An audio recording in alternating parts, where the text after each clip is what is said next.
आरती सुनिएगा। एक शीतल आरती होती है। कभी अगर तुम्हारे जीवन में अगर कभी तुमको ऐसा लगे कि रोग बड़ा भारी हो चुका है और बहुत भारी रोग मुझे घेरता जा रहा है, या डॉक्टर को दिखाने जा रहे हो और तुम्हें ऐसा लग रहा है कि डॉक्टर कोई बड़ी बीमारी बताएगा, तो उस समय पर शीतल आरती का प्रयोग करें। एक पुष्प हाथ की हथेली में रख लीजिए, एक पुष्प हाथ की हथेली में रख लीजिए, और यहां तक शास्त्र कहता है अगर हो सके तो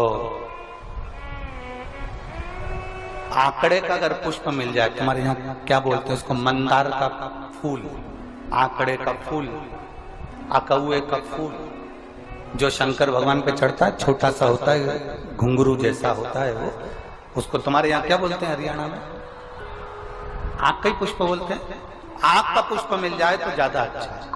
अब उसमें चाहे सफेद हो, चाहे नीला हो, चाहे गुलाबी हो, जैसा भी हो, हाथ में रखने के बाद हाथ में एक लोटा जल, भगवान शंकर के शिवालय में जब आप प्रवेश करें और प्रवेश करते समय भगवान के सम्मुख में जब भगवान शंकर के साक्षी में जब पहुंचे, आपके सामने पूजन में कोई भी सामग्री नहीं है, आपके पास में न दिया है, न बाती है, न गर्भवती है, न चंदन है, न कपूर है, न कोई सामग्री है, केवल एक आंख का पुष्प और एक लोटा जल आपके पास में है। शिवालय में पहुंचकर शीतल आरती का प्रयोग करो।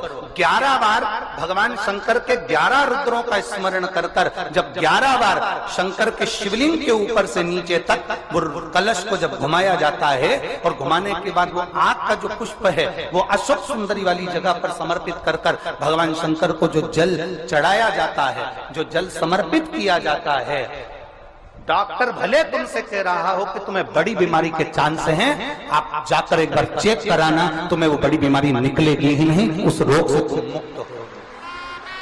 इसको शीतल आरती का प्रयोग किया गया। ये शीतल आरती,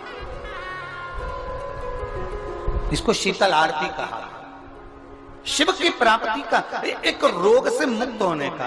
अब आपसे कोई कहे कि ये शीतल आरती का प्रयोग सबसे पहले किस